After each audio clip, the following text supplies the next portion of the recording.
All right, Obscura, Undead, welcome back. We have another week of music album reviews for you. This week we are reviewing the new Vision video album called Inked in Red. I'm Mouse. I'm Azzy. And I don't know, you want to tell us a little bit about Vision Video, Azzy? Yes, this is the debut LP from a band out of Athens, Georgia. They describe themselves as Goth-Pop and dance music for the end times. Not the first band out of Athens that we've reviewed. If you recall, we've spoken at times about Tears for the Dying, a death rock band out of Athens, and it's actually Adria, the lead singer. She recommended me this band last year.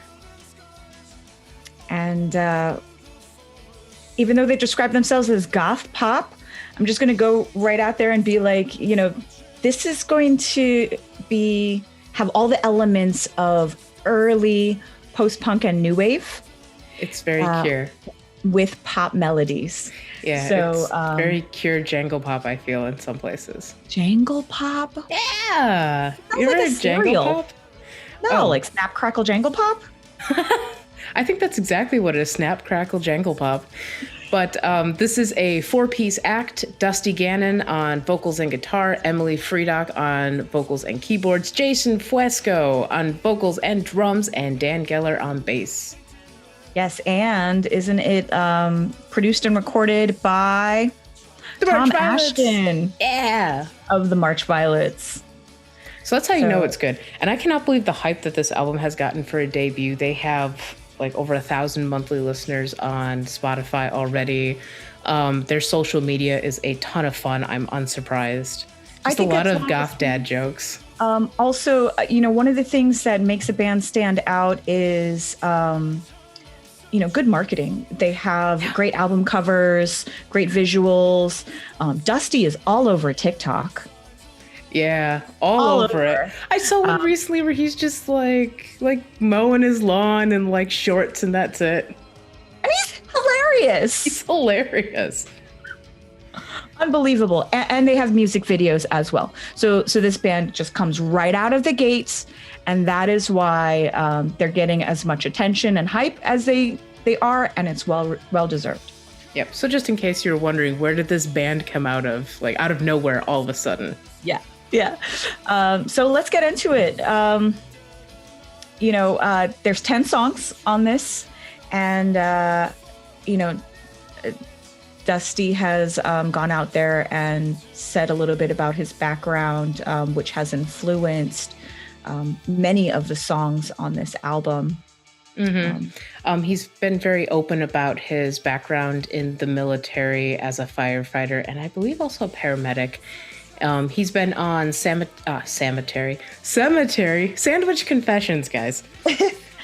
Cemetery Confessions, talking about his experiences in the military. I don't remember who he wrote a piece for, but he wrote a piece about how he translates his trauma into music. That was really heartfelt and remarkable. And heartfelt is something that you can describe his vocals and his delivery and all of that throughout the whole album. Is you constantly feel like you're right there experiencing the emotions along with him when he sings.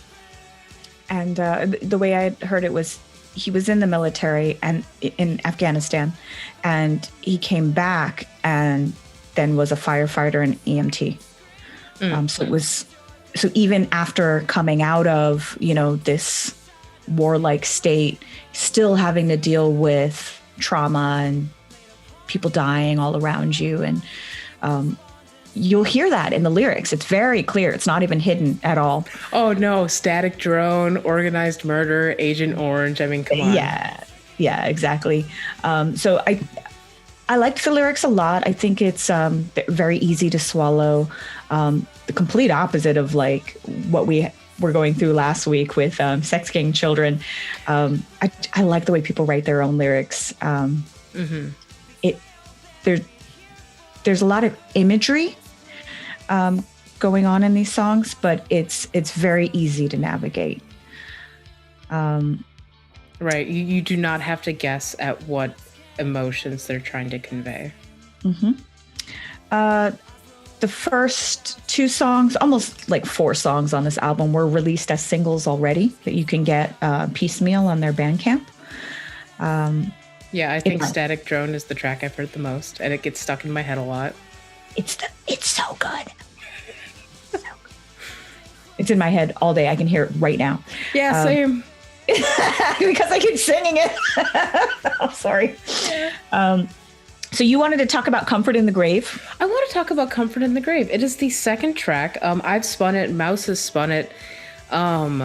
It's really catchy. It's really great. And it's a kind of like so if this track had been later in the album, I would have been completely caught off guard by it because it's Emily singing.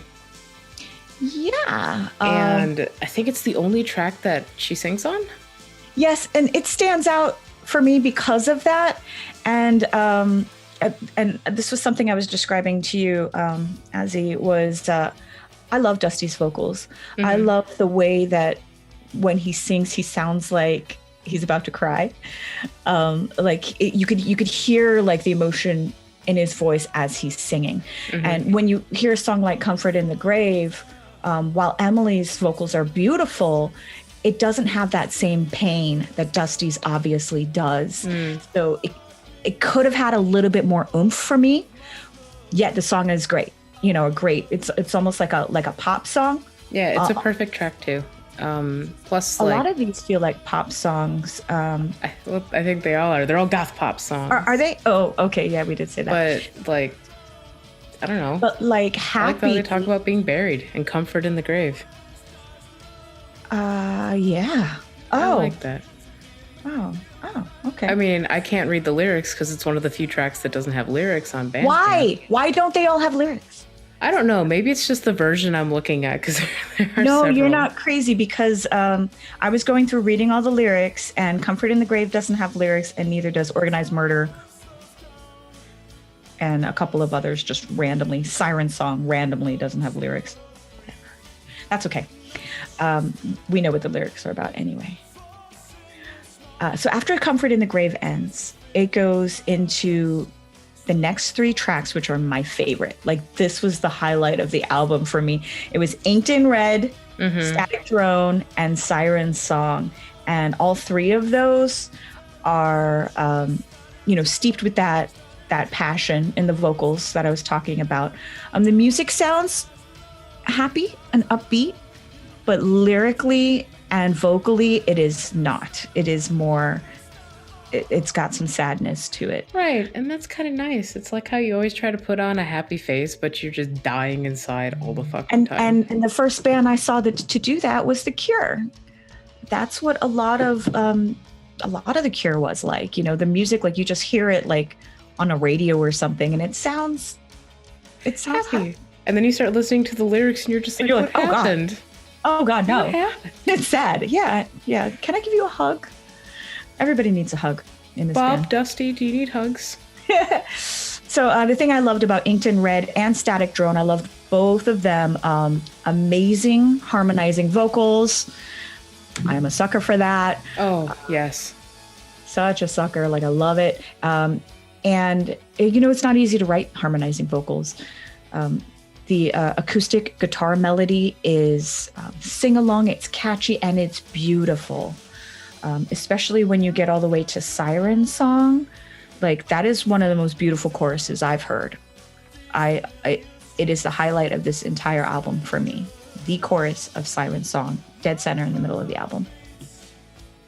I think I can absolutely agree with you on that.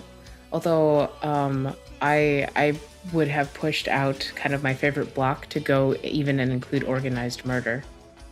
Oh, nice. But I like criticisms of the military. I think that's great. Both Organized Murder and Broken Fingers very much about being at war or in the military, that kind of thing. Mm-hmm. They both sound like they're about the disillusionment of being in that kind of environment and wanting to escape and come home. Run sounds like it was going to carry on that idea. I felt that this was one of the simplest songs on the album lyrically. Absolutely. It's a lot of repetition. It's a lot of repetition. So, a good pop song is normally like that. But, then you kind of move on to the other tracks. Kandahar, which is the second to the last track, is... I love the first line of Kandahar. Really? I was saying, I pulled out some of the lyrics in the chorus that I really loved. Oh, I love the first line, just pain made manifest, a scream out like broken glass. Like, come on. That is beautiful. But then the chorus is, did you hear we killed the monster? Did you think we did so well? Did you see the broken bodies lying there? We're getting good at building hell. Like, I thought this was very, witty, the way that everything is written. And it kind of brought me some of that, the elements that I loved from the Sex Gang Children album. Because we could get there with this band. But the song itself is, about war as well. I guess Kandahar is in Afghanistan, I believe. So it's one of those places that he's been. And it's just interesting to see this to pop music.